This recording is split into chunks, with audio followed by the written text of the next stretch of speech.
Abrindo o programa de hoje, então, falando sobre os candidatos à presidência, Fernando Haddad e Jair Bolsonaro. Eles deram entrevista ontem à noite ao Jornal Nacional e cada um falou por cerca de 5 minutos. Os apresentadores fizeram apenas um questionamento. Queriam saber se os candidatos pretendem fazer uma nova Constituição no país ou defendem uma nova Constituição no país. A ideia já foi levantada por Fernando Haddad ao longo da campanha e pelo vice de Bolsonaro, o general Hamilton Mourão. Ontem, Haddad recuou da proposta e Bolsonaro desautorizou Mourão. O deputado afirmou que seu vice deu uma canelada e que seu governo será escravo da Constituição. E Haddad criticou a frase do ex-ministro José Dirceu sobre a tomada de poder pelo PT. Vera, a preocupação agora é não errar nessa altura do campeonato, né? Os dois fizeram falas bastante moderadas no Jornal Nacional, Silvio, depois de um primeiro turno em que essas entrevistas foram algumas das mais tensas, né, da campanha, tanto da parte dos entrevistadores quanto da parte de todos os candidatos que passaram por aquela bancada. Dessa vez as coisas foram um pouco diferentes. Tanto os candidatos quanto os entrevistadores estavam num tom bem mais ameno, falando mais pausadamente, dando tempo para a pergunta, dando tempo para a resposta. E eu achei a pergunta muito pertinente para dar início, para dar o pontapé inicial do segundo turno. A pergunta, aliás, mais relevante para esse início de jornada, que é: os senhores vão respeitar a Constituição? Foi o que eu escrevi na minha coluna no dia da eleição. É o instrumento que todo mundo vai ter de carregar embaixo do braço até agora e não há motivos que justifiquem uma nova ordem constitucional. Não há ruptura, não há nenhuma mudança de regime, a gente está vivendo a plenitude do processo democrático, portanto a Constituição tem de vigir plenamente. Qualquer alteração que se queira fazer nela, e já foram feitas muitas desde 1988, tem de ser feita por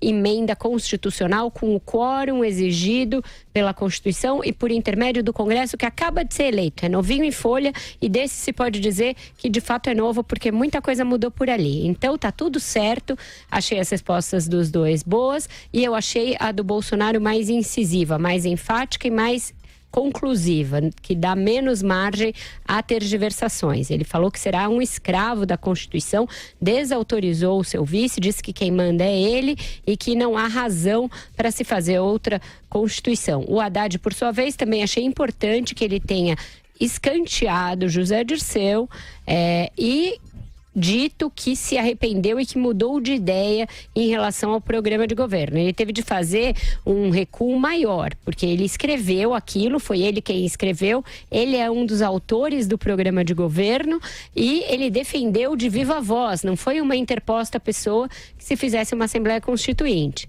Da mesma maneira, ele desautorizou o Zé Dirceu. Por isso, eu acho que para quem assiste as duas entrevistas, o compromisso do Haddad é mais difícil de acreditar, porque ele chegou a escrever o que ele agora desmente. Então, é um recuo.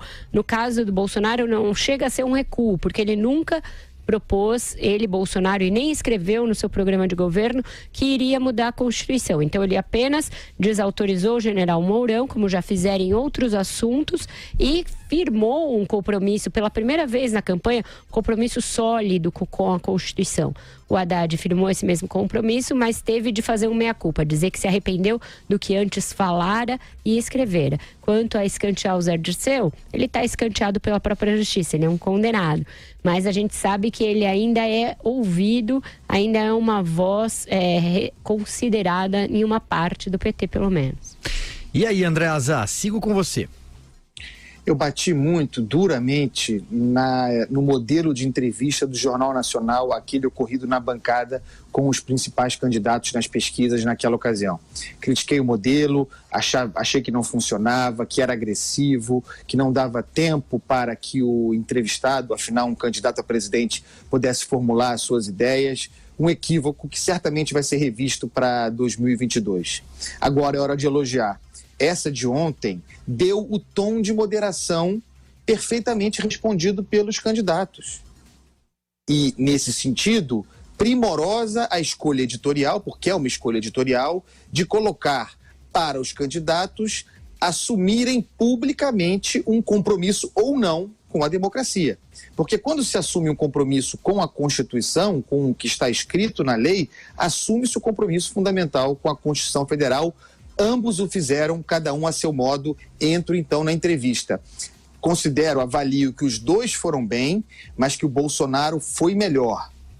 Foi mais, como disse a Vera, assertivo, firme na sua posição e no seu compromisso de defesa da Constituição.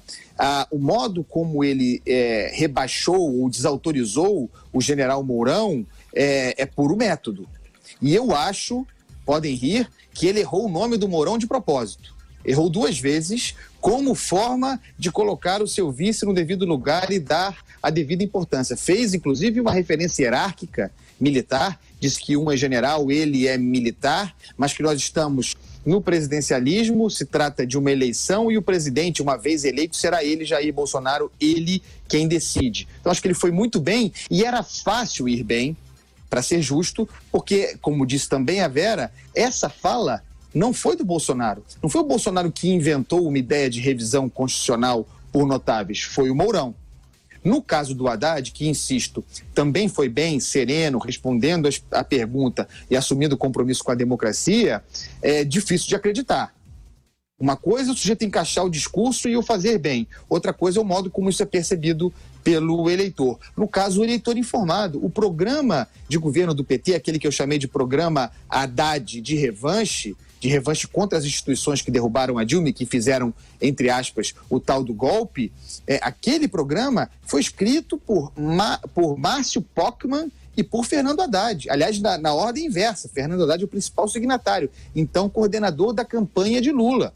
E lá está a proposta autoritária de reforma da Constituição, de uma nova Assembleia Constituinte, da eleição de um outro parlamento para levar a cabo esse fim. A rigor, uma tentativa de emparedar o Congresso ainda a ser eleito, porque foi o Congresso quem comandou o impeachment da Dilma Rousseff. O que ele fez foi dizer que aquilo que escreveu não vale mais. Jogar no lixo o programa que escreveu. Que bom que fez isso. Agora, é difícil acreditar que seja verdade. Marcelo Madureira, sua opinião? Pois é. O general Mourão parece que é o comandante da cavalaria da campanha do Jair Bolsonaro, né? Ele fala realmente muita bobagem. É a boca muito solta, né? Acaba deixando sempre o Jair Bolsonaro em palpos de aranha. Até eu estava lendo agora há pouco, né? Ele diz que ele fala o que pensa. Ainda bem que ele fala o que pensa. Imagine se ele falasse o que ele não pensa, né? Seria aí realmente muito mais preocupante. Mas em caso de vice, sempre é bom lembrar, né, que a vice do Fernando Haddad é a Manuela Dávila, que está sumida, né? Eles esconderam a Manuela Dávila, de repente, até atrás do Zé Dirceu. É curioso isso. Sempre é bom lembrar, né, que a vice da chapa do Fernando Haddad é a Manuela Dávila do PCC do OB, né? Eu acho que o Jair Bolsonaro ele foi bastante enfático nas suas declarações. Ele desautorizou o seu vice-presidente, tomou para si as rédeas, né, do discurso. Eu acho que isso é correto, mas já mostra um conflito dentro da própria da própria equipe de governo, que hoje se resume, né, do eventual governo, vamos dizer assim, do eventual governo Jair Bolsonaro, que hoje seria composta pela tríade, né, General Mourão, o Guedes e o Jair Bolsonaro.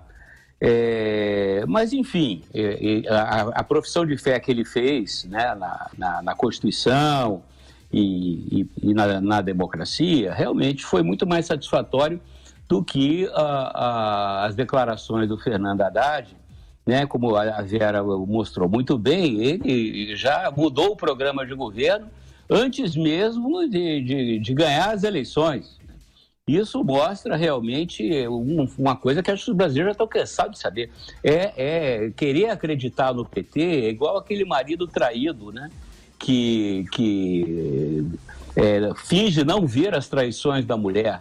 Seria mais ou menos isso. Você acreditar, né, que, vejam bem, até agora, vamos já para o segundo turno, não se vê nenhuma sombra de autocrítica do PT sobre os escândalos de corrupção que eles foram pegos. A maior parte dos grandes nomes do partido hoje está preso. Quem não está preso está envolvido em processo, e o PT ainda não fez nenhuma autocrítica. Mas isso só mostra realmente a questão que se coloca para o PT, para o lulopetismo, é o poder pelo poder, a sede do poder. Né? Aquela frase do José Dirceu, o Stalin brasileiro, né? Vamos tomar o poder, é emblemática. É essa a ideia. Assim como eles falam quando o sindicato, vamos tomar o sindicato X, Y, Z. Essa é a ideia que eles têm do poder, não como uma forma de transformar a sociedade para melhor, mas é uma forma de você se abancar lá e exercê-lo ao seu bel prazer, principalmente, né, escolhendo onde é que vai ser a sua dacha, qual vai ser o seu carro, e qual o empreiteiro que você vai achacar. É isso.